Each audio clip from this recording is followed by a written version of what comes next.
మీ పార్టీలో ఉన్నటువంటి మిగతా అధికార ప్రతినిధులు కానీ మీ నాయకులు కానీ కూడా అట్లాగే ఉంటే కోర్టు చూసుకుంటుంది అది యాక్సెప్టెడా కాదా, లేకపోతే అది కోర్టు ధిక్కరనా కాదా అన్నట్టుంది. కానీ వచ్చిన డిస్ప్యూట్ ఏంటంటే గత కొన్ని రోజుల నుంచి కూడా మీ పార్టీకి సంబంధించిన నేతలు స్పందించారు దాని మీద, లేదా మీ అధికార ప్రతినిధులు దాని మీద స్పందిస్తా ఇది కోర్టు ధిక్కరనే, జగన్ని జైల్లో పెట్టాలి, అర్జెంటుగా ముఖ్యమంత్రి పదవి నుండి తీసేయాలి ఇలాంటి స్టేట్మెంట్లు ఇవ్వడం వల్ల వచ్చింది. మీలాగా హుందాగా మాట్లాడుంటే అసలు ఇందులో కాంప్లికేషనే లేదు. మీరు అన్నట్టు చాలా క్లియర్. ఇందులో చూసుకోవాల్సింది జడ్జి గారు, చీఫ్ జస్టిస్ గారు చూసుకుంటారు. అందులో చంద్రబాబు గారి పేరు పెట్టారా, మిగతాదంతా తప్పా రైటా అన్నటువంటిది. కానీ మీ వాళ్ళు ఓన్ చేసుకుని పాపం జడ్జి గారిని మీ దానికి రాసేస్తున్నారు. అందువల్ల వస్తున్నటువంటి డిస్ప్యూట్. ఇప్పటికైనా మీరు మీలాంటి వాళ్ళను 10 మందిని తయారు చేస్తే బాగుంటుందేమో పార్టీలో.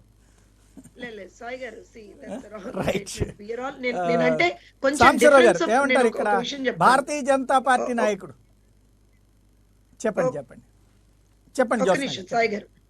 ఇందులో నేను అనే పాయింట్ ఏంటి అని అంటే, ఒక్క point where all of us are missing is, వీళ్ళు ఎప్పుడైతే పొలిటికల్ పార్టీస్ లో డెఫినెట్ గా సాయి గారు మీరు ఒక మాట మాట్లాడినప్పుడు డెఫినెట్ గా we have to talk what is our party stand అనేటువంటిది కూడా మేము మాట్లాడాల్సినటువంటి పరిస్థితి ఏర్పడుతుంది. ఎప్పుడైతే ఈ కేసులు పడ్డాయో, ఎప్పుడైతే ఒక పాయింట్ ఇట్లా రేజ్ అయిందో, ఎప్పుడైతే ఒక లెటర్ రాశారో, అసలు ఇంకా లోకంలో ఇంతకు మించినటువంటి బ్రహ్మాండమైనటువంటి విషయం ఇంకేమీ లేదు, జగన్ గారు చాలా అసలు మొత్తం లోక కళ్యాణం కోసం చేసేశారు అనేటువంటి ఒక స్టేట్మెంట్ రిలీజ్ చేస్తూ దాన్ని ఒక పెద్ద ఇష్యూగా చూపించింది వైఎస్ఆర్సీపీ నాయకులు, వైఎస్ఆర్సీపీ ప్రభుత్వం. అలాంటప్పుడు డెఫినెట్ గా we have to counter what they are talking and we have to talk what is the truth. అక్కడ అలాంటి సర్కమ్స్టాన్సెస్ లో మాట్లాడే తప్పించి మేమెక్కడా దాన్ని, నేను కానివ్వండి, మా పార్టీకి చెందినటువంటి అధికార ప్రతినిధులు కానివ్వండి, మేమంతటా మేము దాన్ని ఓన్ చేసుకోలేదు. మమ్మల్ని అందులోకి లాగారు. వీళ్ళు ఎవరు లాగారు? వైఎస్ఆర్సీపీ నాయకులు ఏమంటారంటే, ఓహో నేను కాదనట్ట, మీరు ఇప్పుడు అన్నారు చూసారా, అదే ఇప్పుడు మీరు బిహేవ్ చేస్తున్నారు అంటారు. వాళ్ళు తేడా ఉంది. నేను అనేది అదే, వాళ్ళు చేసే పని మీకు నచ్చుద్దా, మీరు చేసే పని వాళ్ళకి నచ్చుద్దా? మీ ఇద్దరు పని ఒకరికి నచ్చదు కాబట్టి మేము ఇట్లా భుజాన్ని వేసుకుంటాం ఇంకొకళ్ళు అంటే. నేను భుజాన్ని వేసుకుంటామని మేమేం చెప్పట్లేదు. నేను అన్న పాయింట్ ఇందాక ఒకటే పాయింట్ అడిగాను. జెన్యూనిటీ ఏదైతే ఉందో ఎక్కడ బయటపడుతోంది అని అంటే, మీ పార్టీకి చెందినటువంటి నాయకులు ఇక్కడ ఇంకోటి సాంబశివరావు గారు ఇందాక చెప్పినట్టుగా దెర్ ఇస్ నో పర్సనల్ వెండటా అనేటువంటిది మేము మాట్లాడలేదు. కక్ష సాధింపు అనేటువంటి మాట తీసుకొచ్చింది వాళ్ళు, మేము అనలేదు ఆ మాట. దయచేసి అందరూ గమనించాలి.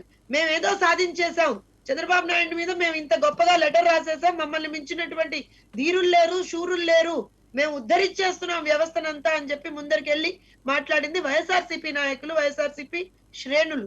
అదే మాట మీద నేను మాట్లాడితే ఓకేనయ్యా, మీరు చంద్రబాబు నాయుడు గారి మీద మాట్లాడారు, ఆయన్ని ఇచ్చేశారు, కానీ what about the other issues, intimidation of judges ఏదైతే దాని మీద ఎందుకు మాట్లాడారు? టీడీపీ ప్రతినిధిని, ఆ లేఖలోని అంశాలను మీరు విచారణ చెయ్యాలంటారా వద్దంటారా? రెండవది, ఏ ఆరోపణలు లేకుండా లేఖ రాశారో ముఖ్యమంత్రి గారు, ప్రభుత్వం అంటున్నారు కదా, ఏ ఆరోపణలు లేవని మీరు ఎలా చెప్పగలరు? మీరు ఏమైనా సుప్రీంకోర్టు చీఫ్ జస్టిస్ అండి? చంద్రబాబు గారు ఏమైనా చీఫ్ జస్టిస్ ఆఫ్ ఇండియా? ఈ లేఖలోని అంశాలు మీరు చూసారా? ఆధారం లేనటువంటిది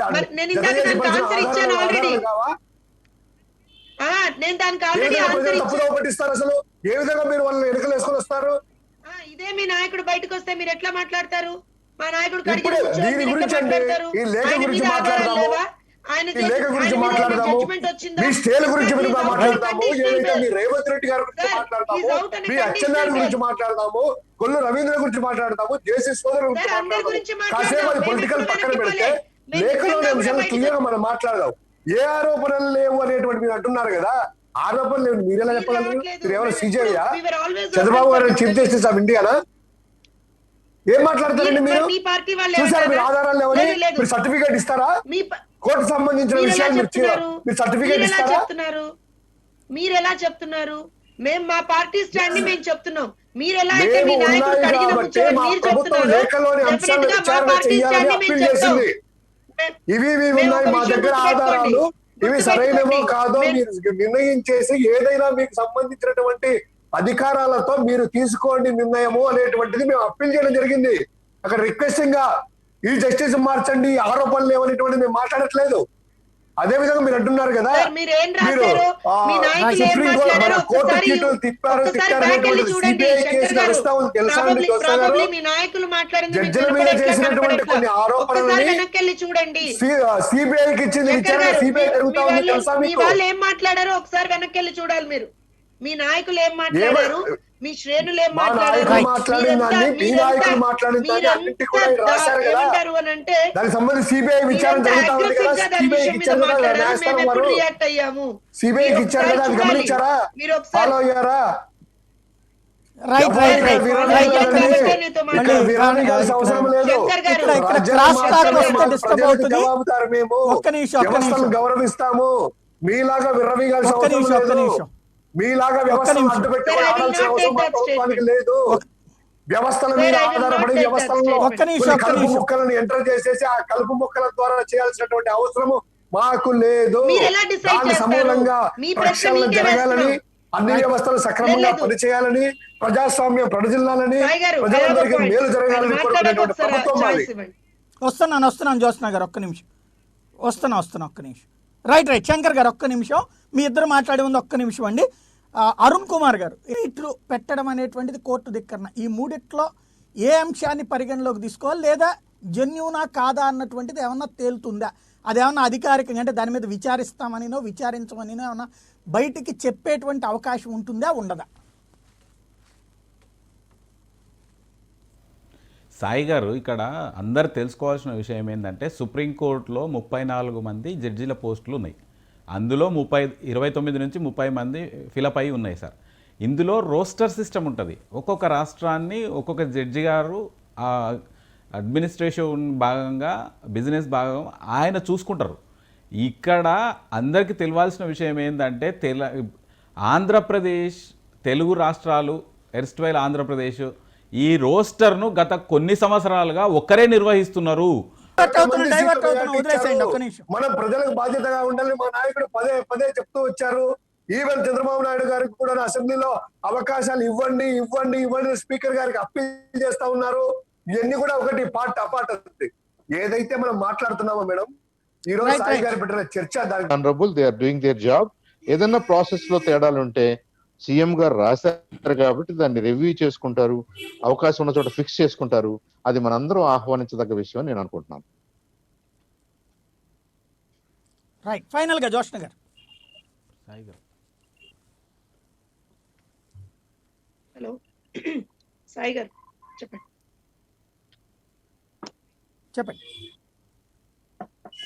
సాయి గారు, నేను ఇందాక ఫస్ట్ స్టార్టింగ్ లో కూడా నా స్టాండ్ ఒకటే, ఇప్పుడు కూడా నా స్టాండ్ ఒకటే. In fact that is the party stand.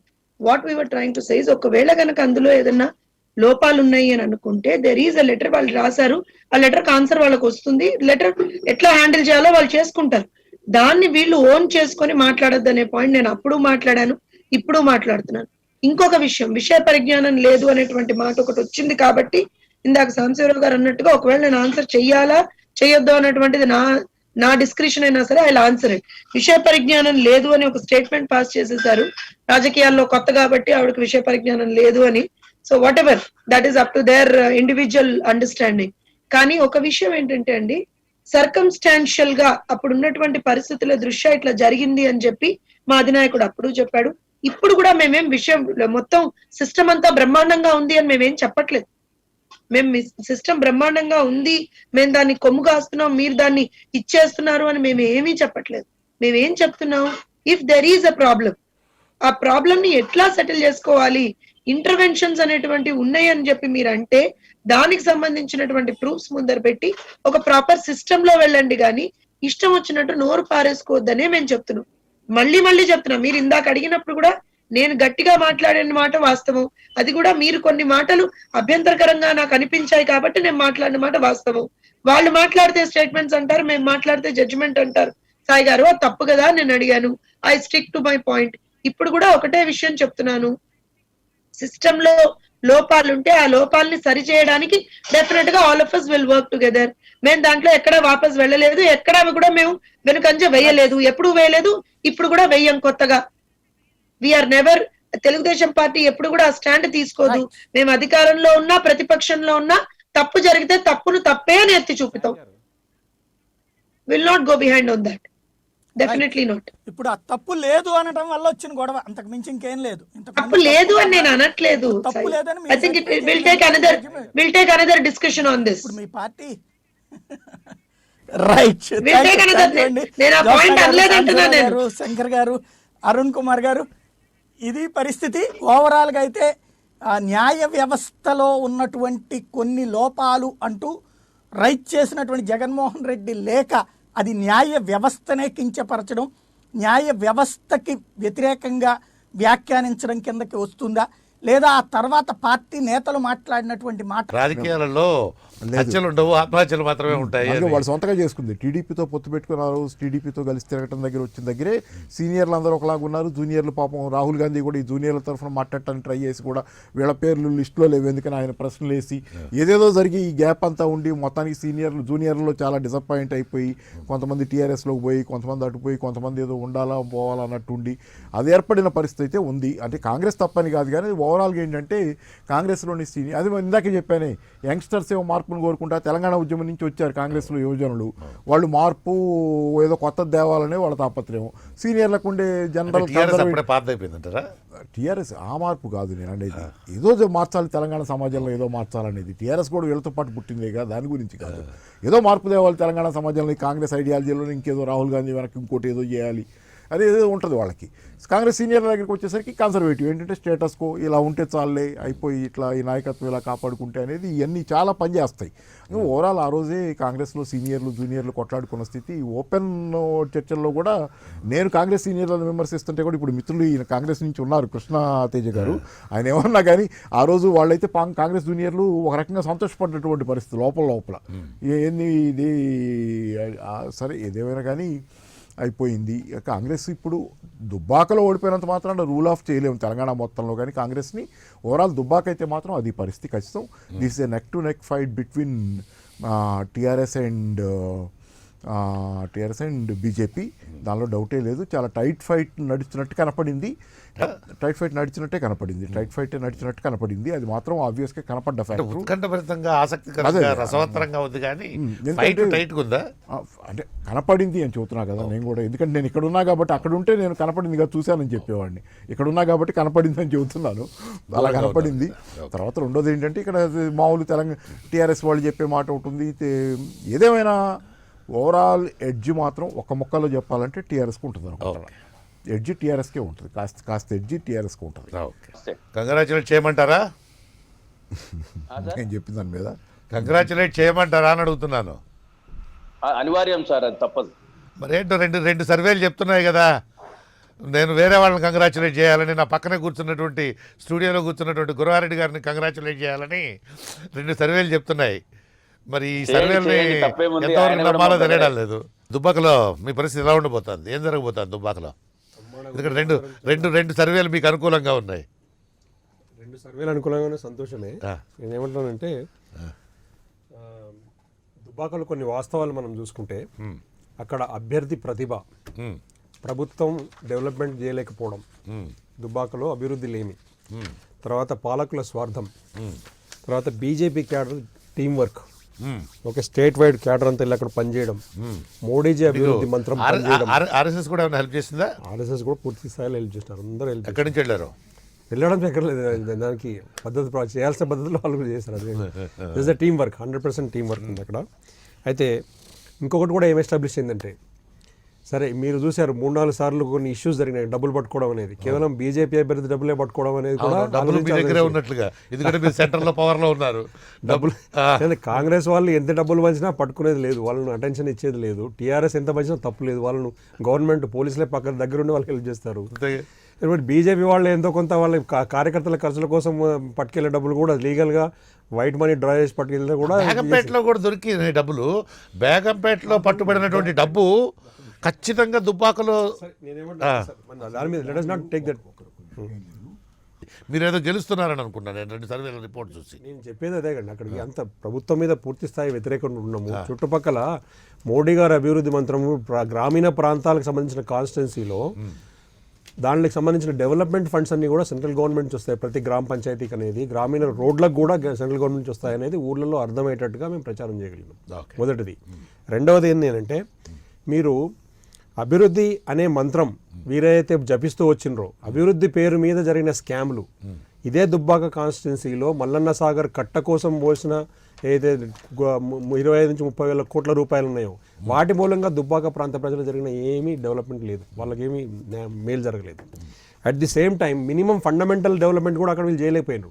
అక్కడ ఏ డెవలప్మెంట్ కనబడినా మాకు 20 ఏళ్ల క్రితం డెవలప్మెంట్ అలా పాత రోడ్లు, ఒక గుంతలు పడిన రోడ్లు, 15 ఏళ్ల క్రితం ఆగిపోయిన బ్రిడ్జ్లు, ఈ టైప్ లో అక్కడ మనకు కనబడుతుంది తప్పితే బంగారు తెలంగాణ ఛాయలు ఏమి కరెక్ట్గా చెప్పారు మీరు, నా నోట్లో మాట మీరు చెప్పారు. బంగారు తెలంగాణ ఛాయలు దుబ్బాకలో కనబడలేదు.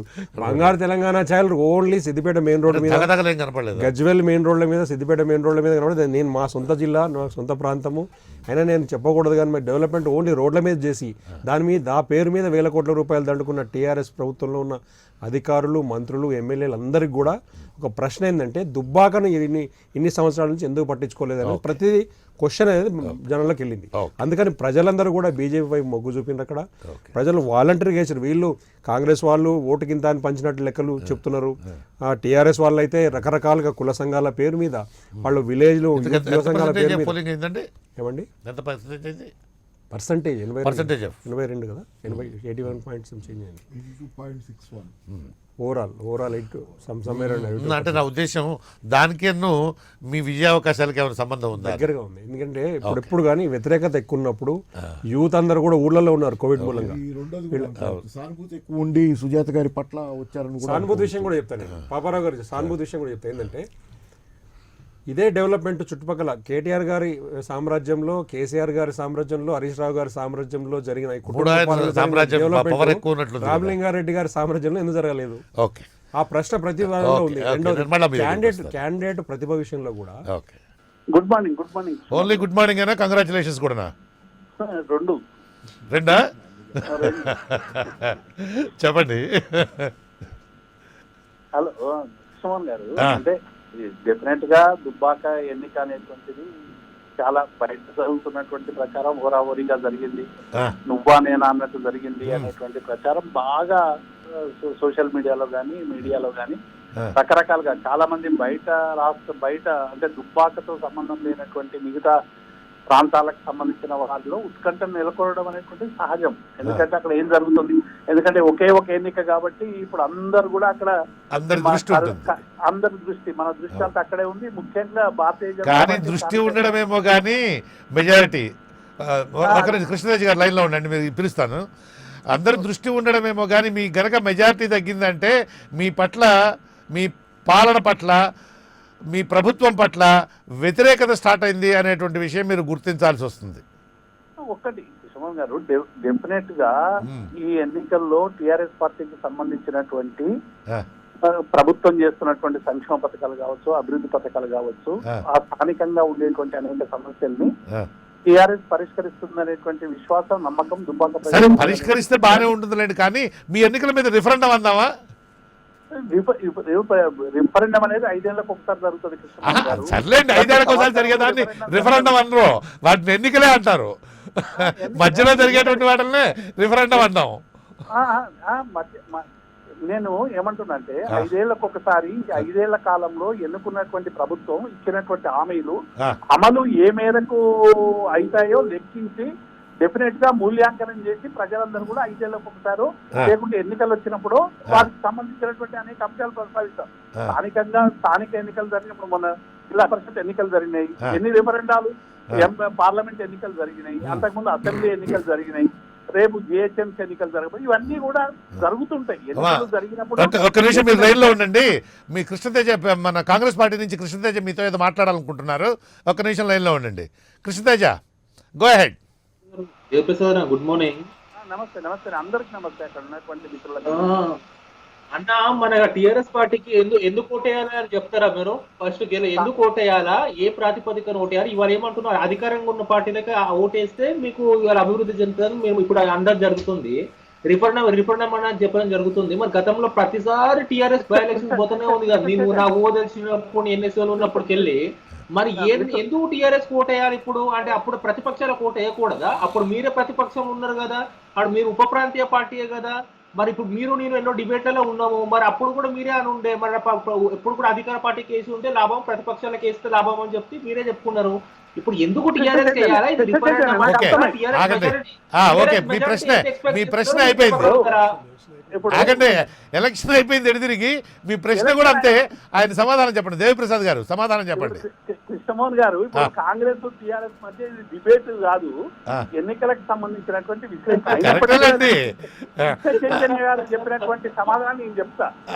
అంటే ఆయన ఓటు ఎందుకు వేయాలని ఓట్లు వేసేసిన తర్వాత అడుగుతున్నారు. అది నేను ఏమంటున్నా అంటే, గతంలో ప్రతిపక్షంలో ఉన్నటువంటి టీఆర్ఎస్ పార్టీ ఓట్లు ఎందుకు అడిగింది?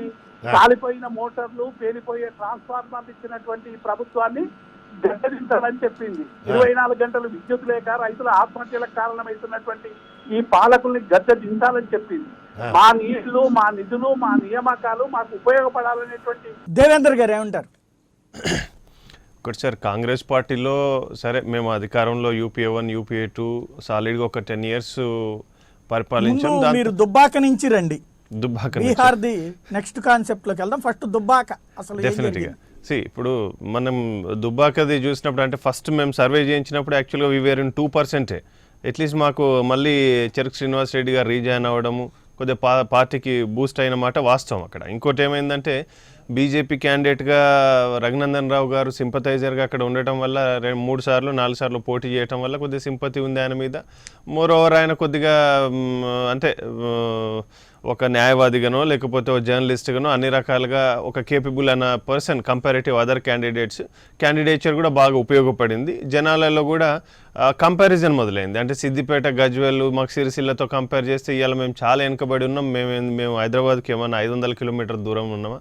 మేము 100 కిలోమీటర్ దూరంలో ఉన్నాం. మమ్మల్ని ఎందుకు ఇవాళ ప్రభుత్వం విస్మరించింది తెలంగాణ ఆవిర్భవించినాక కూడా అని చెప్పి కొద్దిగా నిస్పృహ అయితే మొదలైనటువంటి వాట వాస్తవం. అక్కడ ఇప్పటికీ కూడా ముత్యం రెడ్డి గారు అంటే దుబ్బాక అంటేనే ముత్యం రెడ్డి గారు. ఆ రోజు ఆయన తీసుకొచ్చినటువంటి ఆ రోడ్స్ కావచ్చు, లేకపోతే రూరల్ డెవలప్మెంట్స్ కావచ్చు, డ్రింకింగ్ వాటర్ ప్రాజెక్ట్ కావచ్చు, what ever the rural development areas అన్నీ కూడా ఆయన టెన్యూర్లోనే జరిగినటువంటి మాట ఇప్పటికీ కూడా ప్రజలు చెప్తున్నట్టు.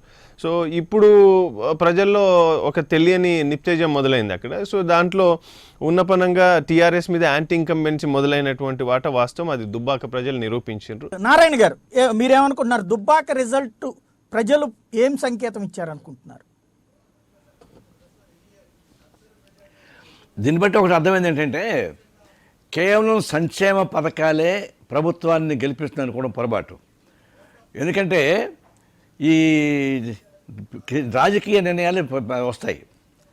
సంక్షేమ పథకాలు ఎప్పుడు దాకా అంటే రోజువారీగా ప్రభుత్వానికి అనుకూలంగా చేయడానికి ఉపయోగపడవచ్చు, వాళ్ళు సంతృప్తి పడడానికి ఉపయోగపడచ్చు తప్ప అంతిమంగా రాజకీయ విధానాలు వచ్చినప్పుడు రాజకీయ నిర్ణయాలు చేస్తారు. ఉదాహరణకి టీడీపీ గవర్నమెంట్ కూడా 93 లక్షల కుటుంబాలకి సంక్షేమ పథకాలు ఇచ్చి నాకు ఓట్లు వస్తాయి అనుకున్నాడు చంద్రబాబు నాయుడు. కానీ ఆయన రాజకీయ తప్పిదాల వల్ల ఓడిపోయాడు. ఇప్పుడు టీఆర్ఎస్ కూడా సంక్షేమ పథకాలు ఇచ్చింది, కానీ ఆ సంక్షేమ పథకాలతో పాటు మీ రాజకీయ స్పష్టత ఏంటి? ప్రజాస్వామ్యాన్ని మీరు గౌరవిస్తున్నారా? ప్రజాస్వామ్యాన్ని గౌరవించలేదు. చివరికి ప్రతిపక్షాలని గుర్తించడం నిరాకరించారు. ఒక అహంభావ పూరిత వైఖరిని ఇచ్చారు. ఎప్పుడైనా రాజకీయాలలో అవినీతిని క్షమిస్తారేమో కానీ అహంభావాన్ని క్షమించని చెప్పేసి అని చరిత్రలో అనేక మంది మనం చూడవచ్చు. అలాంటి అహంభావ వైఖరి టీఆర్ఎస్లో ఆమూలాగ్రం నిలబడిపోయింది. రెండవది, వారు ఇంపార్టెంట్ కొన్ని ఈ సంకుచిత పద్ధతుల్లో అటువైపు ఇటువైపు ఉన్నటువంటి హరీష్ రావుది, కేసీఆర్ నియోజకవర్గాలు డెవలప్ చేసుకొని ఈ నియోజకవర్గం మొత్తం డార్క్లో పడేయడం అంటే దాన్ని బట్టి అర్థమవుతుంది, ప్రజానికానికి ఈజీగా అర్థమవుతుంది. ఈ పక్క ఆ పక్క విషయాలు బాగుండి మధ్యలో ఉండేవాడు నేను బాగాలేకుండా పోతే ఆ జలసీ వస్తుంది కదా. తర్వాత దుబ్బాకు సంబంధించి కూడా అది ముంపు సంబంధించి మల్లాన సాగర్ అది ఇక్కడ ముంపు వచ్చేస్తూ ఉంటే వాళ్ళని పరిష్కారం చేయకుండా ఎట్ సాధ్యం అవుతుంది. అందువల్ల అది కూడా తప్పు. డెమోక్రసీ అంటే కంప్లీట్ డెమోక్రసీ, సెంట్రలైజ్ డెమోక్రసీ ఉంటుంది. అట్లాంటి ఇది వేరే పార్టీ కామన్ గా మీరు అన్నట్టు తరచుగా ఈ మధ్య ఇప్పుడు ఇంకా రిజల్ట్ వచ్చిన తర్వాత అందరూ ఈ మాట వాడుతున్న మాట వాస్తవం. కానీ ఇట్లాంటి అంశం టీఆర్ఎస్ లో లేదు, అట్లా ఆలోచించడానికి లేదు. మేము పూర్తి బాధ్యతలు హరీష్ రావు గారికి ఇచ్చిన మాట వాస్తవం. ఎందుకంటే అక్కడ ఆయనకు పట్టున్న అక్కడ రామలింగారెడ్డి గారు ఆయనతో సొంతంగా ఎక్కువగా అనుబంధం ఉండడము, ఆ ప్రాంతంలో మెదక్ జిల్లా, ఉమ్మడి మెదక్ జిల్లా ప్రాంతంలో హరీష్ రావు గారు కలిసి తిరిగి అవైలబుల్ గా ఎప్పుడు అక్కడ ఉన్నమాట వాస్తవం కాబట్టి అక్కడ ఇవ్వడం జరిగింది తప్ప ఇట్లా ఆయన ముఖ్యమంత్రి గానో మంత్రి గానో ఉండకుండా ఎక్స్ప్లోర్ చేయబడతాడని ఇట్లాంటి మాటలు వినిపిస్తున్నాయి తెలంగాణ సమాజంలో. వాస్తవం అట్లాంటిది ఏమీ ఇక్కడ లేదు. మా పార్టీలో అట్లాంటి ఉండాల్సిన అవసరం లేదు. దర్జాగా మేము కేసీఆర్ గారి సారథ్యంలో ప్రజలకు సంక్షేమ పథకాలు ఇప్పటికే అందుతున్నాయి. ఇంకా ముందు ఉండి పార్టీని ఇంకా డెవలప్ చేసుకోవడానికి అందరం కూడా పనిచేస్తాం. మా కేటీఆర్ గారు వర్కింగ్ ప్రెసిడెంట్ గా ఉన్న దాంట్లో. రైట్ శ్రీనివాస్ గారు ఏమంటారు? భారతీయ జనతా పార్టీ ఈ గెలుపుని ఎలా చూస్తోంది, దుబ్బాక గెలుపుని? డెఫినెట్ గా సాయి గారు, ఈ ఎన్నికలు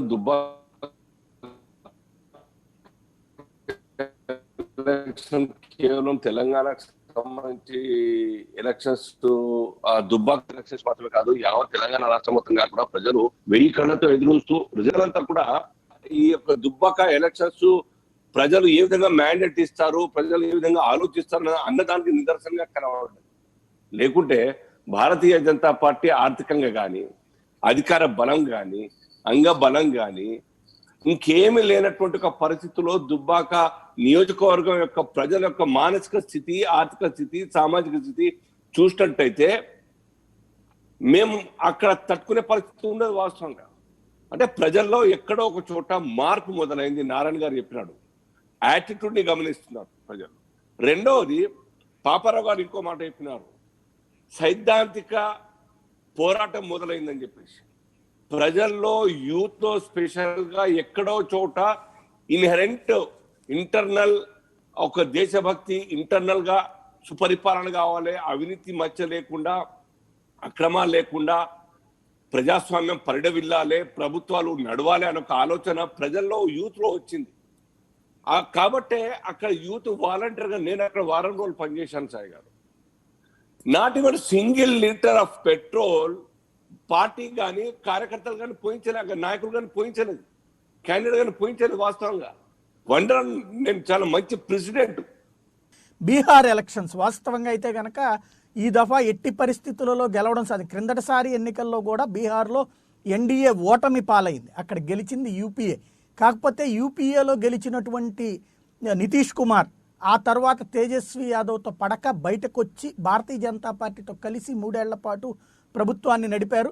మళ్ళీ ఈ దఫా ఎన్డీఏ రెండోసారి కూడా ఓడిపోతుంది అని పెద్ద ఎత్తున ప్రచారమే కాదు, అన్ని pre poll surveys, exit poll surveys రెండు కూడా తేల్చి చెప్పిన ఎన్డీఏ పతనం తప్పదని. తీరా చూస్తే అకస్మాత్తుగా భారతీయ జనతా పార్టీ ఎక్కువ సీట్లు సాధించడంతో పాటుగా కాంగ్రెస్ పార్టీని నమ్ముకున్నటువంటి తేజస్వి యాదవ్ లేదా కాంగ్రెస్ పార్టీకి ఇన్ఫ్లుయెన్స్ అయినటువంటి తేజస్వి యాదవ్ ఎదురు దెబ్బతింటాం. అయితే అదే సందర్భంలో అత్యధిక స్థానాలు మాత్రం తను సాధించారు, కానీ ప్రభుత్వాన్ని ఏర్పాటు చేయడానికి అవసరమైనటువంటిది కూటమిగా సంపాదించలేకపోయారు. ఈ లోపంలో కారణం ఏంటి అన్నటువంటి అంశానికి సంబంధించి చర్చిద్దాం. నారాయణ గారు ఏమంటారు? ఒకటి, బీహార్ ఎన్నికలు ప్రారంభమైన మొదలుకొని బీజేపీ సరిహద్దు ప్రాంతాల్లో ఉన్నటువంటి సైనికుల త్యాగాలను కూడా బీహార్ ఓటర్స్ పైన పెట్టడానికి చాలా ప్రయత్నం చేశారు. ఉదాహరణకి సూర్యాపేట ఉన్నటువంటి కర్నల్ సంతోష్ అక్కడ చనిపోతే ఆయన బీహార్ బెటర్ ఉన్నాడు కాబట్టి బీహార్లో ఉన్నటువంటి ప్రజల గుర్తించండి, మన కోసం సైనికుడు సాక్రిఫైస్ చేశాడని చెప్పేసి అని ఓట్ల కోసం మరల్చేటువంటి ఒక దిగజాడు పద్ధతుల్లో మోడీ గారి ప్రచారం మేము చూసాం. ఒక సెంటిమెంట్స్ అంటే ప్రతిసారి ఒక సెంటిమెంట్ రెచ్చగొడతా ఉంటారు. రెండవది వాళ్ళకు ఉన్నటువంటి కేంద్రం బలగం, దాదాపుగా డిజిటల్ సంబంధించిన ప్రచారం, తర్వాత ప్రతి బూత్కు ఒక టెలివిజన్ అవన్నీ పెట్టి పెద్ద ఎత్తున చేశారు. అధికార దుర్వినియోగం పెద్ద ఎత్తున చేసిన మాట వాస్తవం. అయినా సరే గట్టిగా ఫైట్ ఇచ్చారు. దీనిలో ఈ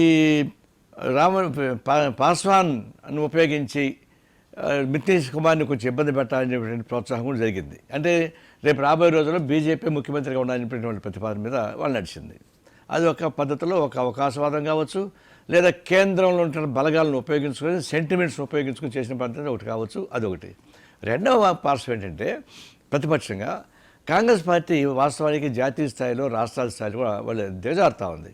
దానికి కారణం ప్రధానంగా కేంద్రంలో ఎఫెక్టివ్ లీడర్షిప్ లేకుండా పోవడం, కలెక్టివ్ లీడర్షిప్ లేకుండా పోవడం, లేదా యువకులను ప్రోత్సహించే పద్ధతుల్లో కాంగ్రెస్ పార్టీ కేంద్రం సరిగ్గా లేకుండా పోవడం. రాహుల్ గాంధీ లాంటి వాళ్ళకి పట్టా కట్టిన తర్వాత మళ్ళీ సోనియా గాంధీని డిసైడ్ చేయాలా, బొమ్మరిల్లు సినిమాలాగా. ఇది స్వేచ్ఛ ఇవ్వాలి. అదే కానీ రాహుల్ గాంధీ గారు స్వేచ్ఛ ఇచ్చి ఉంటే ఆయన ప్రెసిడెంట్ చేసిన తర్వాత మధ్యప్రదేశ్లో, రాజస్థాన్లో వచ్చినటువంటి ఎన్నికల ఫలితాల్లో యువకులను ప్రమోట్ చేసి ఉండేవాడు. యువకులను ప్రమోట్ చేసి ఉంటే దాని రాష్ట్ర దేశ స్థాయిలో ఒక ప్రభావం పెరిగి ఉండేది. అంటే ఆయనకి ఊరికే పట్టం కట్టారు తప్ప పగ్గాలు ఇవ్వలే. దానికి ఎందుకు సోనియా గాంధీ ఏముంటుందంటే అంతర్గతంగా పెద్దవాళ్ళు ఒప్పుకోవడం లేదు, కష్టం అవుతుంది, కుర్రాడిని నడిపేసి ఆమె ఆలోచన చేసింది. అంటే అది కేంద్రంలో కాంగ్రెస్ పార్టీ ఒక అసమర్థ వైఖరితో ప్రారంభించింది. కేంద్రంలో ఎప్పుడైతే అసమర్థం ఉంటుందో రాష్ట్రాలపైన పనిచేస్తుంది. ఇప్పుడు తెలంగాణలో ఏమైంది? తెలంగాణ కాంగ్రెస్ పార్టీ వీక్ అయింది, అవుతుంది. కేంద్రంలో బలహీనంగా ఉన్న పార్టీ రాష్ట్రంలో కూడా రాష్ట్ర అధ్యక్షుడు అంటే డెమోక్రటిక్గా లేడు. మనం కేసీఆర్ని డెమోక్రసీ అంటున్నాం, ఉత్తమ్ కుమార్ రెడ్డి కూడా డెమోక్రసీ ఏం లేదు. కాబట్టి అతను చెడగొట్టుకుంటాం, అది పక్కన పెట్టండి. కేంద్రంలో బీహార్ కూడా ఆ ప్రభావం వచ్చింది. రెండవది, అఖిలేష్ యాదవ్ యువకుడు, చాలా విశాలంగా ఉండాల్సిన వాడు, కానీ అతను చాలా సంకుచితంగా వ్యవహరించాడు. ఉదాహరణకి పార్లమెంట్ ఎన్నికల్లో ఆయన కమ్యూనిస్టులతో కానీ పొత్తు పెట్టుకొని కన్నయ్య కుమార్కి కూడా పార్లమెంట్ సీట్ ఇచ్చి ఉంటే గ్యారెంటీగా రాష్ట్రం మొత్తం మీదుగా తిరిగి ఉండేవాడు ఇద్దరు కలిసి. లల్లూ ప్రసాద్ స్పష్టంగా చెప్పాడు, మీ ఇద్దరు కలిసి క్యాంపెయిన్ చేయండి అని చెప్పి స్పష్టంగా కన్నయ్య కుమార్కి చెప్పాడు. తేజస్వి యాదవ్ అతను చేశాడు. ఒక సంక్లిష్ట వైఖరి ఏంటంటే ఇతను వస్తే సారీ లల్లూ ప్రసాద్ కొడుకు, నాకు పేరు గుర్తురాదు. ఇప్పుడు అతను సంక్లిష్ట వైఖరించాడు. ఇంకోటి ఏంటంటే కన్నయ్య కుమార్తో పాటు పోతే కన్నయ్య కుమార్కి ఎప్పుడు అప్లాడ్స్ వస్తుంది కాబట్టి అతన్ని పక్కన పెట్టాలని చెప్పేసి దూరంగా పెట్టాడు. చివరికి పార్లమెంటు సీటు కూడా ఇవ్వకుండా నిరాకరించాడు. ఆ పద్ధతిలో పార్లమెంట్లో అతను సంకుచిత వైఖరితో ఓటమి చెందాడు. అసెంబ్లీకి వచ్చేకాడికి కొంచెం జాగ్రత్త పడని ట్రై చేశాడు కానీ మరి కాంగ్రెస్ పార్టీకి ఎక్కువ పెద్ద పెట్టేయాల్సి వచ్చింది వాళ్ళ ఒత్తిడి వల్ల. వామపక్షాలకు వాస్తవానికి సిపిఎంకి ఇంకా బలం ఎక్కువ ఉంది. ఎమ్మెల్యేతో పాటు వీళ్ళకి కూడా బలం ఉంది. వీళ్ళకి సముచితమైనటువంటి స్థానాలు ఇవ్వలేదు. వాస్తవానికి బీహార్లో మాది మ్యాథ్స్ పార్టీ, అయినా ఇవ్వలేదు. ఆయన ఏ వైఖరిని కానివ్వండి. ఇది ఒక వామపక్షాన్ని ఇంకొంచెం కలుపుకొని పోవడానికి ఒక విశాల దృక్పథంతో కన్నయ్య కుమార్ లాంటి వాళ్ళు కూడా ఉపయోగించుకొని రాష్ట్ర వ్యాప్తంగా పొలిటికల్ క్యాంపెయిన్ చేయడంలో కూడా ఆయన ఫెయిల్ అయ్యాడు. దీవన్నింటినీ అడ్వాంటేజ్ తీసుకున్నటువంటి బీజేపీ అక్కడ లాస్ట్లో తంటాలు పడి తెలుసుకుంది. అంటే సెంటిమెంట్స్ రెచ్చగొట్టింది, డబ్బులు ఖర్చు పెట్టింది, చివరికి రిలీజియస్ సెంటిమెంట్స్ ఉపయోగించింది. అన్ని రకాల అనైతిక చర్యలు పాల్పడినట్టు కేంద్ర ప్రభుత్వం. రాష్ట్రంలో అతను సరిగా యువకుడు సక్రమ పద్ధతుల్లో ఎదుర్కోలేకపోయిన మాట వాస్తవం. ఆ మాత్రం ఎదుర్కొన్నాడు. అయితే ఇంకా కొంచెం ఎదుర్కొనే అవకాశం ఉంది. ఆ విషయంలో లల్లూ ప్రసాద్ యాదవ్ లాంటి వాళ్ళు బయట ఉండుంటే అతను మంచి వ్యూహకర్త, అతను గైడ్ చేసి ఉండేవాడు. అతనేమో జైల్లో ఉన్నాడు, ఆరోగ్యం మారదు కాబట్టి ఇక్కడ నష్టం వచ్చింది. అయినా సరే మంచి ఫిట్టింగ్ రిప్లై ఇచ్చారు. భవిష్యత్తులో ఈ గుణపాఠాలు తీసుకొని బీహార్లో బలపడడానికి అవకాశం ఉంది. వామపక్షాలు కూడా ఇంతకుముందు అసెంబ్లీలో లేనప్పుడు ఇప్పుడు అసెంబ్లీలో ఎంటర్ అయ్యారు. 3 సీట్లు, సిపిఐకి 3 సీట్లు, సిపిఐకి 3 సీట్లు వచ్చాయి. అంటే 6 సీట్లు మాకు సిపిఐకి ఇస్తే 5 సీట్లు సిపిఎంకి ఇచ్చారు. అంతే వాళ్ళు 50% గెలుచుకున్నారు. కాంగ్రెస్ పార్టీ చాలా ఎక్కువగా పోగొట్టుకుంది. ఎమ్మెల్యే కూడా మంచిగా రోల్ ప్లే చేసింది. 19 సీట్లు పోటీ చేస్తే వాళ్ళు 12 సీట్ల దాకా వచ్చాయి కదా, బాగానే వచ్చాయి. సో వామపక్షాల అంతలో మాకు అసంతృప్తి ఉండినా వామపక్షాల పాత్ర సమర్థవంతంగా నిర్వహించింది. ఇప్పుడు భవిష్యత్తులో ఉపయోగించుకొని ఇట్లా వామపక్షాలను కలుపుకొని ప్రజాస్వామ్యాలను కలుపుకొని చేయగలిగితే బాగుండేది. అక్కడ ఎంఐఎం ఎప్పుడు కానీ వాళ్ళు డ్యూబియస్ రోల్, ఇప్పుడు వాళ్ళు పోరాటం చేసేట్టే ఉంటారు, అధికార పార్టీ సహాయం చేస్తుంటారు. అది బీజేపీకి వాళ్ళకు మన అండర్స్టాండింగ్. భారతదేశం ఎక్కడ ఎన్నికలు జరిగినా ఎంఐఎం వాళ్ళు పోటీ పెట్టడం, వాళ్ళకి కావాల్సిన సదుపాయాలు బీజేపీ కల్పిస్తుంటే డిస్కస్ చేద్దాం సార్. అవును ఆ సబ్జెక్ట్ మీద డిస్కస్ చేద్దాం. మాట్లాడదాం. ఒక్క నిమిషం. జనసేన బీజేపీ నేతలు కూడా జాయిన్ అయ్యారు. జనసేన ఒక్క నిమిషం. పద్మజ గారు ఒక్క నిమిషం. పద్మజ గారు ఒక్క నిమిషం. నెహ్రూ గారు పద్మజ గారు ఒక్క నిమిషం. హక్కు అధికారం నాకే ఉంటాయి. పద్మజ గారు ఒక్క నిమిషం. నెహ్రూ గారు నోరు తెరవలేదు. పద్మజ గారు ఒక్క నిమిషం. ఇంకా మిత్రులు కూడా జాయిన్ అయినటువంటి పరిస్థితి. ఇప్పుడే Suhasini Anand BJP spokes person, అలాగే బొలిశెట్టి సత్యనారాయణ గారు కూడా జనసేన నుంచి ఉన్నారు. జనసేన దగ్గరికి వెళ్దాం, ఆ తర్వాత బీజేపీ నేతల దగ్గర కూడా వెళ్దాం. సత్యనారాయణ గారు, జనసేనకు సంబంధించి ఖచ్చితంగా బీజేపీతో పాటు ప్రయాణం చేయాల్సినటువంటి పరిస్థితి ఉందా మిత్రధర్మాన్ని పాటిస్తూ, లేకపోతే ఏం చేయబోతుంది బీజేపీ జనసేన కూటమి యొక్క తీరు ఎలా ఉండబోతుంది ఉప ఎన్నికలకు సంబంధించి? సార్, ప్రైమ్ 9 ప్రేక్షకులకి, జ్యోతుల్ నెహ్రూ గారికి, ప్యానెల్లో ఉన్న ఇతర పెద్దలకి నమస్కారం అండి. చాలా ఇంపార్టెంట్ టాపిక్ తీసుకున్నారు దినకర్ గారు మీరు. ఎందుకంటే ఇది ఆంధ్రాలో నెక్స్ట్ జరగబోయే ఎన్నికే కాకుండా ఇది బాబాసాహెబ్ అంబేద్కర్ గారు దళితుల్ని, అంటే మన ఎస్సీ వర్గాల్ని, ఎస్టీ వర్గాల్ని ముందుకు తీసుకొచ్చి పాలనాది, అంటే పొలిటికల్ ఎంపవర్మెంట్ వస్తే తప్ప మీకు అధికారం రాదు అనే ఉద్దేశంతో క్రియేట్ చేసిన రిజర్వేషన్లో భాగంగా తిరుపతి ఎస్సీలకి ఇవ్వడం జరుగుతుంది. అయితే ఇక్కడ ఇందాక పద్మజ గారు చెప్పారు, అంటే నేను ఆవిడకి కొన్ని సూటి ప్రశ్నలు తర్వాత సమాధానం చెప్పండి మాట్లాడుతున్నప్పుడు కాకుండా, ఈ బల్లి దుర్గారావు గారు వైసీపీ అభ్యర్థ కాదు కదా, ఆయన ఇదివరకు 4 సార్లు టీడీపీలో గెలిచి ఎలక్షన్ ముందు వైసీపీలో జాయిన్ అయిన అతను. కాబట్టి అక్కడ వైసీపీ గెలిచిందని నేను అనుకోను. ఒకటి. రెండోది, ఎర్రచందనం దొంగతనం అక్కడ జరుగుతుందా లేదా, ఇదివరకు జరిగేదా లేదా ఈవిడ, ఎందుకంటే ఆవిడ తిరుపతి వాసి అని చెప్పారు కాబట్టి, ఆ టీడీటీ డబ్బులు ఇదివరకు కాంగ్రెస్, తర్వాత టీడీపీ, తర్వాత వీళ్ళు టైంలో కూడా వేరే రిలీజియస్ కార్యక్రమాలకి, వేరే ప్రజాహిత కార్యక్రమాలకి వాడుతున్నారా లేదా, అలాగే వాడొచ్చా? అలాగే ఎర్రచందనం స్మగ్లింగ్ లాస్ట్ 1 yearగా పెరిగిందా లేదా? ఎందుకంటే పెరిగింది అని నా దగ్గర ఎవిడెన్స్ ఉంది. ఎందుకంటే ఛాయాచిత్రాలు, if you take satellite maps, so we have collected satellite maps, ఆ మ్యాప్స్ ప్రకారంగా చూస్తే ఎర్రచందనం ఇదివరకు స్మగ్లింగ్ అయ్యేది, ఇప్పుడు రవాణా అవుతుంది. స్మగ్లింగ్ లేదు, ఇప్పుడు డైరెక్ట్గా రవాణా అవుతుంది. అలాగే కొన్ని ప్రాంతాలు చూస్తే పీలేరు, పుంగనూరు, చంద్రగిరి, రాజంపేట, కోడూరు, రాయచోటి, ఇటువంటి ప్రాంతాలన్నీ కూడా ఎర్రచందనం దొంగలే రాజకీయ నాయకులుగా ఉన్నారు. రాత ఎర్రచందనం దొంగల మద్దతుతో ఇటువంటి ఆవిడ చెప్తే నేను తెలుసుకుంటా. అందరూ వస్తారండి, అందరూ వస్తారు. నేను ఎవరిని తప్పు పడడం లేదు. ఎందుకంటే ఇప్పటి వరకు జరిగిన రాజకీయం అంతా ఎలా జరిగిందంటే, ఆ పాలిత వర్గాలు ఎప్పుడు కూడా ఈ ఎర్రచందనం వాళ్ళకి కొమ్ము కాస్తూ వచ్చాయి. కాబట్టి అదొక ప్రాబ్లం. కొంతవరకు బీజేపీ టైంలో అరికట్టడానికి ప్రయత్నం జరిగినా ఈ 2 వర్గాలు, అప్పుడున్న 2 వర్గాలు అది సాగనవలా.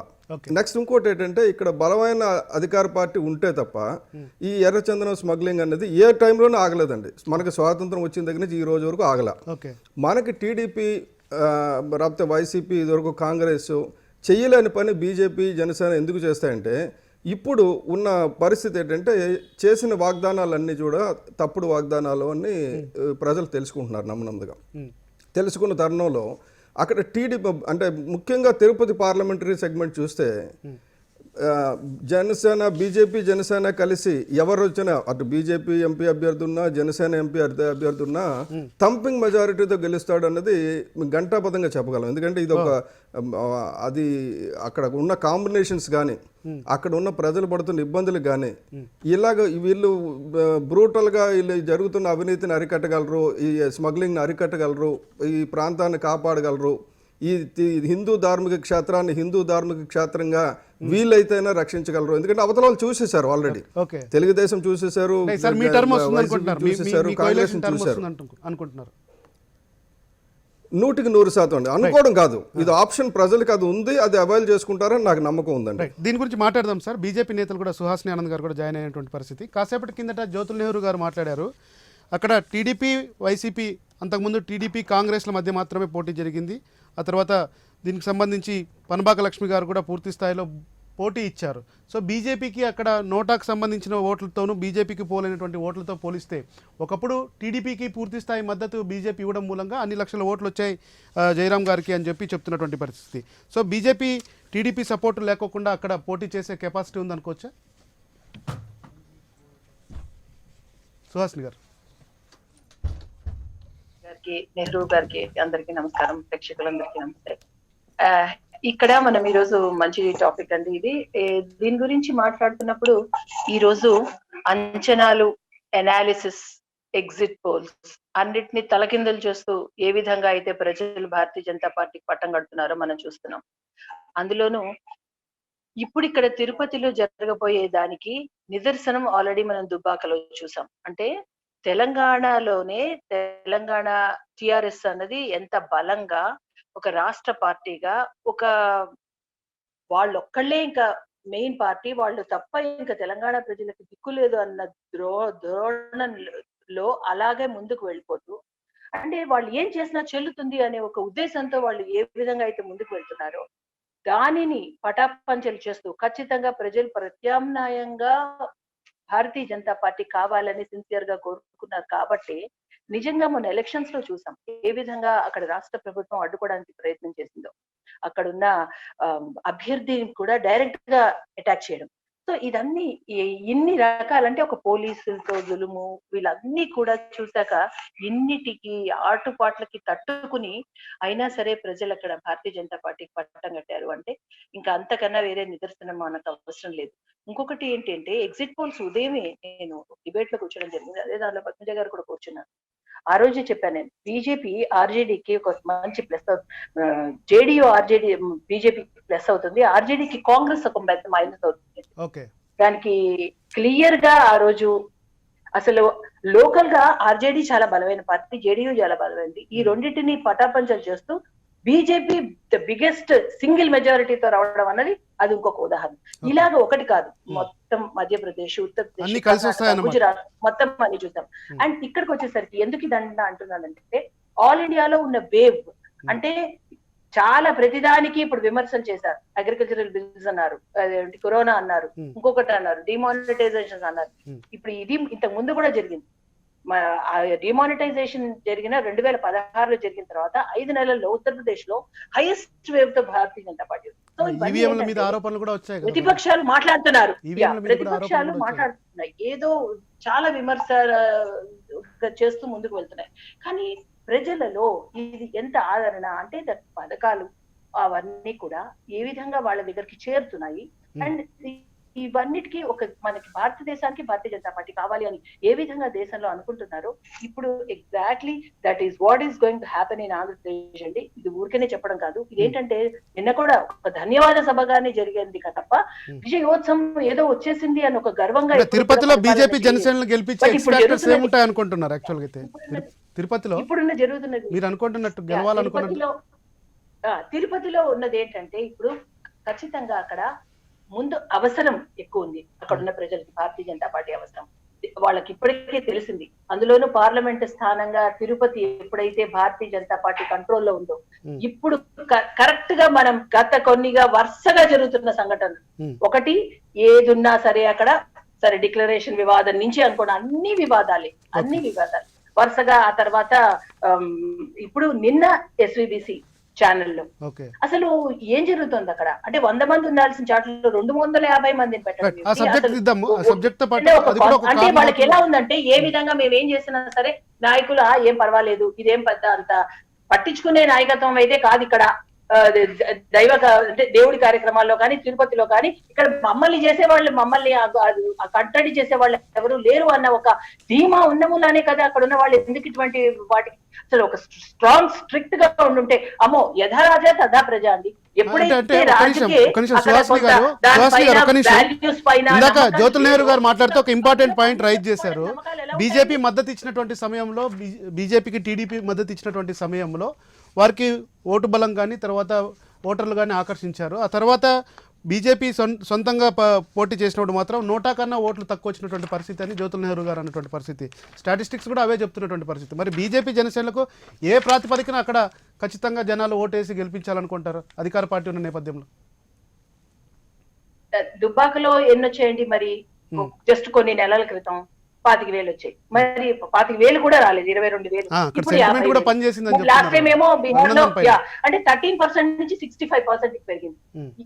ఒక్క నిమిషం ఒక్క సంఘటన అసలు ఇవాళ ఇన్ని నెలలు చాలండి, 1.5 year చాలు. ఎక్కడ కొన్నైనా సరే అపోజిషన్ గా ఒక మాట మాట్లాడి ఎవరైనా సరే ఇప్పుడు అధికార పక్షానికి ఉండాలి ప్రతిపక్షం కూడా ఉండాలి. ప్రతి దానిలోనూ ఇక్కడ ఏమైపోయింది అయ్యో బీజేపీ ఒక్క వాయిస్ అయినా ఉండుంటే కొన్నైనా సరే కొన్ని మాటలు మాట్లాడడానికి అసెంబ్లీలో మనకంటూ ఒక మనిషి ఉంటారే అన్న ఒక ఆలోచన ఖచ్చితంగా ప్రజల్లో వచ్చిందండి. ఈ రోజు ఎంతసేపు టీడీపీ వైఎస్ఆర్సీపీ ఒకళ్ళపై ఒకళ్ళు చేసింది వాటికి ఒకళ్ళు చేసిన వాళ్ళేమో డ్రామా పాలిటిక్స్ వీళ్ళేమో టార్గెట్ పాలిటిక్స్. That's it. అప్పుడు ఏది అసలు విషయాలు ఎక్కడికి వెళ్తున్నాయి అంటే వాళ్ళు చేసిన వీళ్ళు చెప్పుకున్నారు, ఇప్పుడు వీళ్ళు చేసిన వాళ్ళ తర్వాత చెప్తారు. ఒక రకంగా ఇది ప్రజలకు మేలే చేస్తోంది లేండి. రైట్, మాట్లాడదాం. అసలు ఇక్కడ జరగాల్సిన పనుల మీద ఎవరికి కాన్సన్ట్రేషన్ ఉంది? వైసీపీ నేతలను అడుగుదాం, ఎందుకంటే వివాదాస్పదం అయిపోవడం ఏది అసలు దేనికైనా ఒక సమాధానం వస్తుందా? సో ఇవన్నీ ఆలోచన చేసుకుని ఇప్పుడు నెక్స్ట్ ఓటింగ్ ఉంటుందండి. అండ్ టీటీడీ ఫండ్స్ గురించి కూడా. సో ఇవన్నీ వివాదాలే. Tirupati is a place of వివాదం ఇప్పుడు. సో దాన్ని చెక్ పడాలి అంటే ఖచ్చితంగా దానికి ప్రత్యామ్నాయం భారతీయ జనతా పార్టీ, జనసేన మాత్రమే. మీరేమో ఇలా అంటున్నారు, వైసీపీ నేతలు, అధికార పార్టీ నేతలు ఏమంటున్నారు చూద్దాం. పద్మజ గారు మీరేమంటున్నారు? మీరు చేసినటువంటి సంక్షేమ కార్యక్రమాల మూలంగా మీ ఓటర్లంతా మీ వైపే ఉంటున్నారు అని చెప్తున్నారు. మరి తెలంగాణకు సంబంధించి, దుబ్బాకకు సంబంధించి పర్టికులర్గా దాదాపు 65,000 మంది పెన్షనర్స్, తర్వాత 34,000 మందికి పైగా రైతు బంధు లబ్ధిదారులు ఉన్నటువంటి పరిస్థితి. 1,00,000 ఓట్లకు పైగా వస్తాయని చెప్పి అధికార పార్టీ ఎక్స్పెక్ట్ చేసినటువంటి నేపథ్యంలో ఫలితం తేడా వచ్చినటువంటి సిచ్యుయేషన్ ఉంది. సో ఇలాంటి సిచ్యుయేషన్ మీకు కూడా తిరుపతి ఉప ఎన్నికల్లో ఎదురు కాదని నమ్మకం ఏముంది? అలాంటి ఆశ చెందడంలో ప్రతిపక్షాలకు ఒక బూస్ట్ రావడంలో ఆశ్చర్యం లేదు. కాకపోతే ఇక్కడ మనం అనాలిసిస్ చేసుకోవాల్సింది తెలంగాణ పరిస్థితి, ఆంధ్రప్రదేశ్ పరిస్థితిని కొంచెం డీటెయిల్డ్ గా మాట్లాడుకోవాల్సినటువంటి అవసరం ఉంది. ఎందుకంటే పాపం జాతీయ పార్టీలుగా చెప్తున్నప్పుడు ఇంకో జాతీయ పార్టీ ఈ రోజు మన డిబేట్ లో లేదనుకోండి, అది ఆ పార్టీ పరిస్థితి. ఈ BJP party, Janasena party, TDP party, ఇవి జగన్మోహన్ రెడ్డి గారి పార్టీకి, వైఎస్ఆర్సీపీకి ఎలా చెక్ పెట్టుకోవాలి అనే దాని గురించి ఆయన పాపం చాలా సీనియర్ నాయకుడు నెహ్రూ గారు మాట్లాడుతూ చెక్ పెట్టడానికి అన్నారు. అంటే వాళ్ళ బలం ఏంటో, ప్రజల్లో వాళ్ళకున్న మద్దతు ఏంటో చాలా స్పష్టంగా అర్థమవుతోంది. కేవలం 1 సంవత్సరంన్నర కాల పాలన ఉన్నటువంటి జగన్మోహన్ రెడ్డి గారి పాలనని, ఆ నాయకత్వాన్ని ఎదుర్కోలేక జాతీయ పార్టీలు 40 సంవత్సరాల ఇండస్ట్రీ అని చెప్పుకునే, 14 సంవత్సరాల సీఎం హోదాని వెలగబెట్టానని చెప్పుకునే, దేశంలోనే చక్రాన్ని తిప్పాను నేనని చెప్పుకునే ఆ తెలుగుదేశం పార్టీ, జనసేన పార్టీ గురించి మనం చెప్పేదేం లేదు. ఆయన నిలబడిన 2 స్థానాల్లో కూడా ఒక స్థానం గెలవలేకపోయినారు. ఆయన ఈ రోజు జనసేన పార్టీ 16 నెలల కింద జరిగిన ఎన్నికలు వేరు, జరగబోయే ఎన్నికలు వేరు అని చెప్తున్నారు కదా వారు. బాబు నేను వింటున్నాను, నేను చెప్తే ఒక్క నిమిషం చెప్పనివ్వండి. నేను ఎందుకంటే ముగ్గురికి సమాధానం, ఇంక్లూడింగ్ మా మోడరేటర్ గారికి సమాధానం ప్రజల తరఫున నేను ఇవ్వాల్సినటువంటి ఆ హక్కు, నాకు అవకాశం ఇవ్వండి. నేనేమంటున్నానంటే ఇటువంటి జాతీయ దేశంలో చక్రాలు తిప్పిన ప్రాంతీయ, నిన్న మొన్న బుట్టి 2 సార్లు విభేదించి 4-5 హేతుబద్ధత లేకుండా సిపిఐతో పొత్తు పెట్టుకుంటారు, మళ్ళీ బీజేపీతో పొత్తు పెట్టుకుంటారు, బీఎస్పీలో పోటీ చేస్తారు. ఈ పార్టీలు జగన్మోహన్ రెడ్డి గారిని ఎదుర్కోలేక కలిసి పోటీ చేస్తే మేము గెలుస్తామనే ఆశ చెప్పడంలోనే వాళ్ళ బలహీనత ఏంటో చాలా స్పష్టంగా అర్థమవుతుంది. తర్వాత సత్యనారాయణ గారు చాలా విషయాలు లేవదీశారు. తిరుపతి వాసిగా నేను చెప్పగలుగుతాను, ఎర్రచందనం విషయంలో మరి ఆ రోజు జనసేన పార్టీ నేతలు పుట్టికురానికి పళ్ళునవుతా ఉన్నారండి. కలిసి ఎన్డీఏ ప్రభుత్వంలో వెలగబెట్టారు కదా, అటు కేంద్రంలో రాష్ట్రంలో. వాళ్ళకి అధికారం ఉన్నా లేకపోయినా నేను కూడా రింగ్ మాస్టర్ ని, ఆ పార్టీలో చాలా ఇంపార్టెంట్ పర్సన్ అని చెప్తున్న జనసేన పార్టీ నేతలు ఆ రోజు ఎందుకు గుర్తెత్తలేకపోయారు? 100 మంది ఎర్రచందన నేతల్ని, అక్కడ కూలీల్ని, అక్కడ పిట్టల్ని కాల్చినట్టు కాల్చి పారేస్తే అడవుల్లో ఆ రోజు ఎందుకు గుర్తెత్తలేకపోయినారు? సమాధానం చెప్పాలా? నేను ఇంకోటి చెప్తున్నాను, టీటీడీలో చాలా జరిగిపోతున్నాయి. ఈ రోజు పాపం బీజేపీ నేతలు కూడా మాట్లాడారు. ఇక్కడ డిక్లరేషన్ దగ్గర నుంచి, ఎస్పీపీసీ దగ్గర నుంచి ఇట్లా జరిగిపోతున్నాయని. ఏదన్నా ఒక విషయం జరిగినప్పుడు, ఒక పొరపాటు జరిగినప్పుడు తీసుకుంటున్నటువంటి చర్యల గురించి కూడా మాట్లాడాలి. దళితుల గురించి పాపం జ్యోతుల్ నెహ్రూ గారు మాట్లాడతారు. పార్టీ హయాంలో దళితుల అత్యాచారాలు ఎన్ని జరిగినాయో, అసలు దళితులుగా పుట్టాలని ఎవరన్నా కోరుకుంటారని మాట్లాడతారు. ఈ ఫిరాయింపు చేసిన నేతలు, ఒక ఫిరాయింపు మంత్రి, దళితులు స్నానాలు చేయరు, వాళ్ళు శుభ్రంగా ఉండరు, వాళ్ళకి రిజర్వేషన్ అక్కర్లేదు, వాళ్ళకు ఉన్నత పదవులు అక్కర్లేదని ఒక పబ్లిక్ మీటింగ్ లో మాట్లాడితే ఆ రోజు జ్యోతుల్ నెహ్రూ గారి గొంతు మూగబోయింది. ఈ రోజు తిరుపతి ఒక దళిత ఎంపీ స్థానానికి సంబంధించినటువంటి ప్లేస్ అది. ఈ రోజున దళితుల మీద ఎక్కడైనా 1-2 అఘాత్యాలు జరిగినప్పుడు తెలుగుదేశం ప్రభుత్వం ఎటువంటి చర్యలు తీసుకునింది? ఈ రోజు జగన్మోహన్ రెడ్డి గారి ప్రభుత్వంలో పోలీసు స్థాయి అధికారుల్ని కూడా వాళ్ళ మీద కేసులు పెట్టి, వాళ్ళని అరెస్ట్ చేయించి, వాళ్ళ మీద ఎస్సీ ఎస్టీ అట్రాసిటీ కేసులు చేసి మాట్లాడిన రోజున, ఈ రోజు మా చర్యలు ఉంటున్న రోజున వీళ్ళకి దళితుల గురించి మాట్లాడే హక్కు ఉందా? ఒక దళితుల్ని డిప్యూటీ సీఎం చేసినాము, ఒక హోమ్ మినిస్టర్ ని చేసినాము, ఒక దళిత మహిళల్ని ఇంపార్టెంట్ పోర్టుకోలేని అప్పచెప్పడం జరిగింది. దళితులంటే దళితుల పక్షపాతిగా నడుచుకుంటున్నటువంటి జగన్మోహన్ రెడ్డి గారి ఒక దళిత ఎంపీ స్థానాన్ని గురించి ఈ రోజు దళితులకి 50% నామినేటెడ్ పోస్టుల్లో, నామినేటెడ్ పనుల్లో, కాంట్రాక్ట్ పనుల్లో అంటే ఒక్కొక్క విషయం స్పష్టంగా చెప్పండి. రాబోయే ఉప ఎన్నిక చంద్రబాబు నాయుడు మీ నియోజకవర్గంలో 2 క్లాసుల ధోరణి సాగుతా ఉంటే అంత భయపడి ఉన్నటువంటి దళితులు గత ప్రభుత్వ హయాంలో ఈ రోజు తలెత్తుకొని తిరుగుతున్నారు. ఒక విషయం పద్మజ గారు రాబోయే ఉప ఎన్నిక దళితులకు ఆత్మస్థైర్యాన్ని కలిగించి ఈ రోజు దళితుల పక్షాన్ని నిలబడి పోరాటం చేసి ఒక గుర్రం జాషువా ఆ స్మారక చిహ్నానికి 3 కోట్ల రూపాయలు ఆయన ప్రకటించడం జరిగింది. దళిత సామాజిక వర్గానికి అత్యధిక మేలు చేసినటువంటి పార్టీగా మీరు ప్రమోట్ చేసుకున్నటువంటి పరిస్థితి ఉంది. అయితే ఒక విషయం స్పష్టంగా చెప్పండి. ఒక విషయం పద్మజ గారు, ఒక విషయం స్పష్టంగా చెప్పండి. అత్యంత ఖరీదైనటువంటి స్థలాన్ని విజయవాడ నడిబొడ్డున కేటాయించి 100 కోట్ల రూపాయలను శాంక్షన్ చేసి దేశంలోనే ప్రపంచంలోనే అత్యున్నతమైన స్మారక కేంద్రాన్ని కలిగించాలనేసి ప్రయత్నం చేస్తున్నటువంటి ఈ నేపథ్యంలో అసలు దళిత బడుగు వికాసం, వైఎస్ఆర్ జగనన్న బడుగు వికాసం పేరుతో దళితుల్ని పారిశ్రామికవేత్తలు చేయాలని అంటే కొన్ని ఎలక్షన్స్ లో చేసినటువంటి మేలు కూడా ఎదురు తప్ప ఈ బీజేపీ, టీడీపీ, జనసేన ఎంత పోరాటం చేసినా ప్రతిపక్ష స్థానం కోసం ఒకరితో ఒకరు పోటీ చేయాల్సిందే తప్ప జగన్మోహన్ రెడ్డికి ఎవరు పోటీ కాదు, సాటి కాదు అనేది నేను మరొకసారి చెప్తాను. అదే ఓవర్ కాన్ఫిడెన్స్ కొన్ని పార్టీల్లో, అధికార పార్టీల్లో కూడా దెబ్బతిన్నటువంటి పరిస్థితి ఉందండి. ఒక నిమిషం పద్మజ గారు ఒక్క నిమిషం చాలా తెలుగుదేశం పార్టీ నేతగా కాబట్టి గెలిచారని చెప్పుకోవడమే వాళ్ళ అవివేకానికి నిదర్శనం. తెలుగుదేశం పార్టీ నేత గెలిచే అంటే YSR Congress party over confidence తో పోతుందా లేకపోతే స్ట్రాటజీతో వెళ్తుందా అన్నది తెలుసుకోవాల్సిన సందర్భం కూడా ఉంటుంది. ఇది బాగుంది, ఇది చాలా బ్యూటిఫుల్గా ఉంది. దాన్ని కొద్దిగా ఫార్ములాని మార్చి మన పని మనం చేసుకుందాం. ప్రజలు ఎవరు అడిగినా మీలాంటి ఛానల్స్లో కానీ ఎవరైనా అడిగితే సిట్ వేసామండి, సిట్ రిపోర్ట్ వచ్చాక మేము చూస్తామండి అని తెలివితేటల సమాధానాలు ఇస్తారు. అవినీతిలో, దోచుకోవడంలో 2 పార్టీలు దొందే సాయి గారు ఒకటే. ఇందులో ఏమాత్రం తేడా లేదు. ఫార్ములా మారుతుంది కానీ గమ్యం ఒకటే ఈ 2 పార్టీలకి. ఇది ఆంధ్రప్రదేశ్ ప్రజలు గమనిస్తున్నారు, అనేక విషయాల్లో గమనిస్తున్నారు. వీళ్ళు ఇప్పుడేం చెప్పలేరు, సమర్థించుకోవడానికి ఏదేదో మాట్లాడుతున్నారు. పాపం చూస్తే బాధేస్తుంది. ఎందుకంటే నేను ఒక క్వశ్చన్ అడుగుతున్నాను నారాయణమూర్తి గారిని. విశాఖపట్నం DDRCలో విజయసాయిరెడ్డి గారు విశాఖపట్నం జిల్లాని ఆఫ్ చేశారు కాబట్టి కూర్చోవచ్చు. ఇందాక సప్తగిరి ప్రసాద్ గారు బహుశా వారికి తెలియదేమో ఆఫ్ చేశాడు. ఈయన ఆఫ్ చేసేటప్పుడు ఆ DDRC మీటింగ్లో కూర్చోవచ్చు. కానీ అంతా తానై DDRCని నడిపించే హక్కు ఎవరిచ్చారు? దానికి వారు ఏమంటున్నారు అంటే 3 జిల్లాలు ఇన్ఛార్జ్ అంటున్నారు. పార్టీ ఇన్ఛార్జా, ప్రభుత్వం ఇన్ఛార్జా? పార్టీకి ఇన్ఛార్జా, ప్రభుత్వానికి ఇన్ఛార్జా? ప్రభుత్వానికి ఇన్ఛార్జ్ అయితే what is the authority of law? ఏం మాట్లాడతాం మనం? మన అరాచకమైనటువంటి పాలనకి దానికి నగిశీలు దిద్దుతున్నాం. అసలు ఇన్ఛార్జి మంత్రిని మాట్లాడినవలా, విశాఖపట్నం మంత్రిని మాట్లాడకుండా అంతా తానే నడిపించాడు DDRC. అది ఆ పవర్ అక్కడి నుంచి వచ్చింది.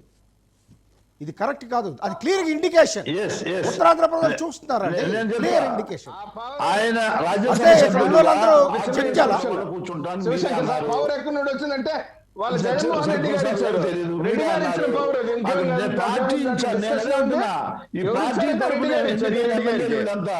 పార్టీ ఇన్ఛార్జ్ గా 3 జిల్లాలకు ఉన్నారు.